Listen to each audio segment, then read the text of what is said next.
Guy Poran, une réaction. Justement, moi, je compte pas sur le HM parce qu'on n'a pas vu une très bonne intervention en 7 octobre.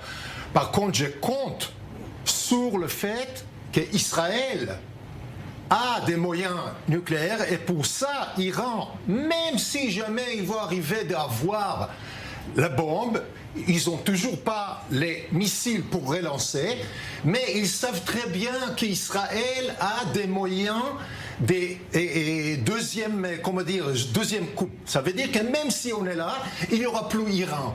Alors moi je compte sur ça, je compte pas sur la chaîne. Et deuxièmement, malheureusement, on est arrivé assez près des capacités en Iran à cause de M. Netanyahou qui a forcé Trump d'annuler l'accord précédent et que tout le monde, tous les experts du monde savent très bien qu'à cause de ça, des Iraniens sont allés beaucoup plus près. Merci M. Netanyahou. On n'a pas arrivé, la majorité des Hamas est déjà détruite depuis très longtemps, les bataillons même, les commandants. Maintenant, c'est des guérillas qui restent là-bas, qui on ne va jamais arriver de tuer jusqu'au dernier, et en même temps, on arrive d'avoir le monde entier contre Israël et le fait, les dégâts long terme de ces trucs est 1000 fois plus important que les risques de sécurité des Hamas à Gaza. C'est de la folie complète. Donc vous auriez voté une réaction ? Une réaction, je pense que c'est honteux de dire ça. En fait, vous êtes en train de dire que les soldats en ce moment qui sont dans la bande de Gaza, ils font une guerre qui n'a aucun lieu d'être. Donc le 7 octobre, vous avez oublié le fait de ne pas laisser le Hamas derrière nos frontières. De continuer. Au début, c'était très juste. Et qu'est-ce qui a changé ? On arrivait, mais le relancement. Qu'est-ce qui a changé ? Israël. Qu'est-ce qui a changé ?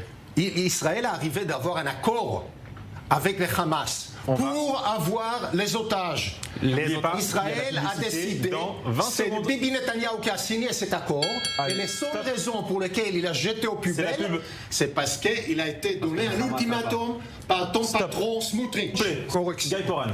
Les retraites de Gaza 2005, Oslo était 1993, rien à voir. Mais même si, tout d'abord, l'accord de Oslo et tous les résultats d'après a été coupé à cause d'un meurtre qui a tué Rabin. Et même si Oslo ne marche pas, et même si c'était... Laisse-moi finir. Même s'il y avait 5 fois que ça ne marche pas, en fin de compte, la seule façon de résoudre le problème, ça sera une autre fois, pas Oslo, peut-être Stockholm, peut-être Washington. Mais il n'y aura pas, il y a 7,5 millions Palestiniens entre la Jordanie et la mer et 7,5 millions juifs.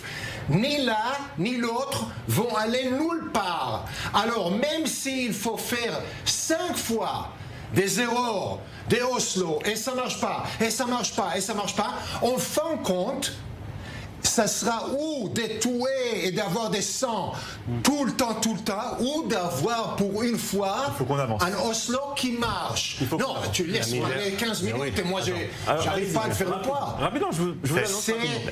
Clair et précis, il y aura aucun miracle. Les Palestiniens vont aller nulle part. Et la seule façon de couper les cycles de sang, ça sera d'avoir un accord avec les gens.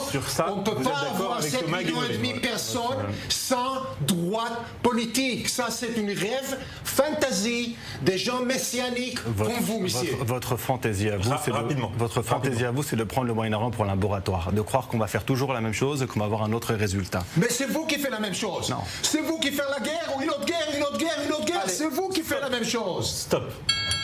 Une réaction au voyage d'Anaël? Justement, je voudrais, par rapport à l'opinion publique par rapport à Israël en France, je voudrais dire à notre téléspectateur français que dans quelques minutes, dans l'émission d'Envoyé spécial, vous faites de la pub sur France 2. Il y a un très important émission sur Israël. Parce que c'est la star du reportage. Dans laquelle je participe. Alors, allez voir cette émission.